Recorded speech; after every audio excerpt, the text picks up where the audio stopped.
mana tengok dekat social media sekarang, dia seakan-akan kita nak nurture ataupun kita nak condition mind orang bahawasanya macam kita kena, macam company tu musuh kita lah. Bila mana tengok kat social media ni, company tu musuh betul.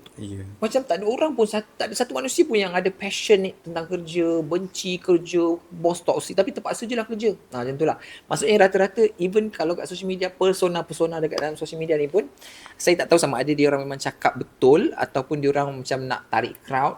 Rage bait ya. Rage bait ke apa, tapi semuanya macam majikan satu side, pekerja satu side. Majikan tu jarang lah. Tak adalah majikan.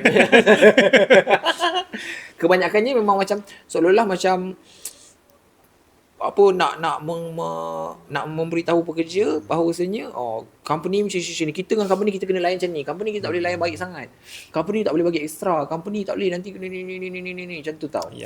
Sampai kan makna rasa macam bermakna manage orang macam lebih kurang sama lah timing dia. I believe kita pun dalam satu era yang sama, career progress kita pun lebih kurang sama, kita manage orang pun lebih kurang sama. So I ada quite a lot of juga masa yang saya manage orang, dan saya boleh bagi tahu yang memang ada banyak company yang jahat, yang tak baik, tapi saya tak boleh tolak 100% bahawasanya employee pun tak bagus sangat. So dalam bahasa yang pasar dia, majikan je yang toxic, staff tak toxic ke? Your take on this. Banyak-banyak buah, mesti ada buah yang busuk kan? Tak tahu. Which side lah, majikan ke pekerja?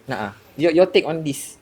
My take adalah majikan apa platform ataupun channel dia bersuara, pekerja apa platform ataupun channel dia bersuara. Okay. So dekat social media lagi banyak pekerja. Dekat thread especially, mana majikan brand baru masuk je thread sebenarnya. Dia mengaku sama dia kan. Yang meluahkan perasaan pada social media adalah pekerja. Sebab itu mood, aura ataupun kita dengar perspektif pekerja lagi banyak kat social media. Majikan dekat mana dia nak suara kan? Dekat tempat dia ada kontrol lah. Dalam syarikat dia keluarkan polisi, dia keluarkan memo, dia keluarkan apa, surat keliling. So dua channel berbeza. So yang ni pekerja, kalau dia nak suarakan tempat kerja, kadang-kadang dia rasa orang tak nak dengar, dia nak luah kat mana? Dia balik ke rumah luah social media, buat story. Itulah platform channel dia. So, channel berbeza. So sekarang kita berada channel mana? Social media. Social media. Saya sebab kita nampak perspektif pekerja lagi kuat.